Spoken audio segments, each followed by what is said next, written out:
All right, the next thing I want to show you is how to deal with custom grids. So, we've already kind of discovered it's pretty easy to create a grid. So the next thing is, what if you have something different? Say just anything that is just off at an angle. So it is pretty easy. I mean, the thing that you would want to kind of establish is kind of where are you getting the actual angle from? Is it from kind of a dimension such as that, and say another dimension such as here? And so that becomes kind of very specific points that you would need. And as you move this, once you have that kind of locked in, it is locked in.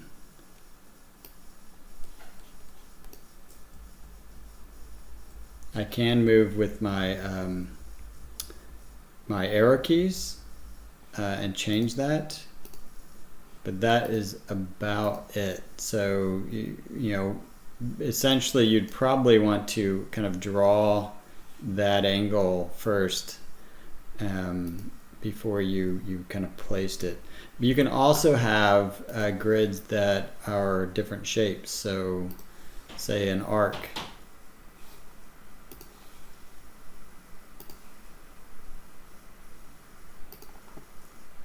So then it'll create that.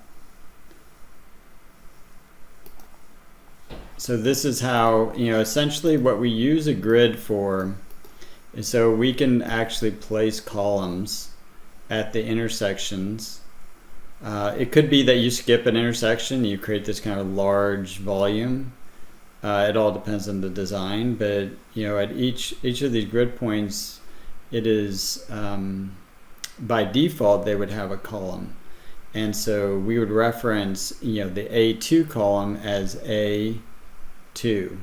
And that helps you communicate to your contractor and to anybody else that's working on the project, kind of identifying the location of maybe something that needs to be discussed or something that needs to be troubleshooted.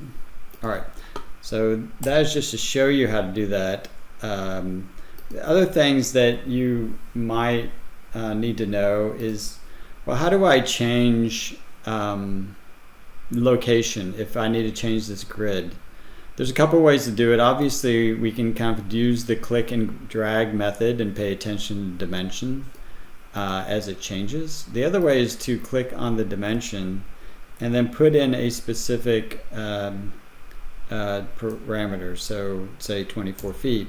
And you can see that it moves. If you need to be more specific, we go with 24 with the one quote, and then say 6 inches. Then you put in the double quote, and that'll be the inches. That's just the way that we think of things in the feet and inches world. The other thing that you can do is you can use the space bar to denote the difference between feet and inches. And so you can actually not put the quotes at all. That space means that I just went from feet to inches, so it'll kind of automatically get in there. So those are some things that are handy as you're moving things around or copying them. If you want to know, if you're somebody who's a visual, kind of wants to do everything visually, the copy command is up here, and that is and you'll notice also as I'm rolling over that command is that some of them actually have these nice little videos that really kind of walk you through how that command works. So if you're curious, you can just sit and watch a few of these things, and see what they're doing. And how they're doing it. So, with rotate, it's moving the anchor point, and then it's using the mouse to rotate. So one of the last things that we'll want to do with the grid is to put dimension strings on it.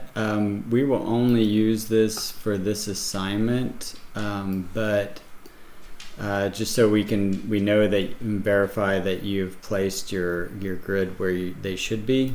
Just remember that my grid is not the same as your grid. So what I'm doing right now is something that you may have different numbers here. So what alls I've done is I've grabbed this dimension tool on the aligned, and then I am clicking on 1 to begin. See how it turns blue? That means that it's being selected, and it's gonna add that dimension string to it.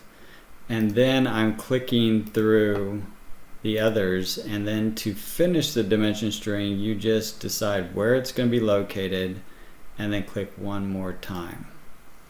So again, you'll want to do this for to turn this assignment in and make sure they're legible. One of the other things that we will be doing is we'll be changing our dimensions to well, we'll see. I will let you know. I think we're going to go with 1/4 of an inch equals a foot, if we can get away with it. One of the things that you'll note as I change this is that you can see kind of immediately the power of a BIM model, because everything changed scale according to whatever scale I choose over here. So even though everything kind of remained in the same location, the way that the numbers and the dimension strings, the grid size bubbles, they all changed to be appropriate for that printing size. So that is awesome. I think that's it. All right.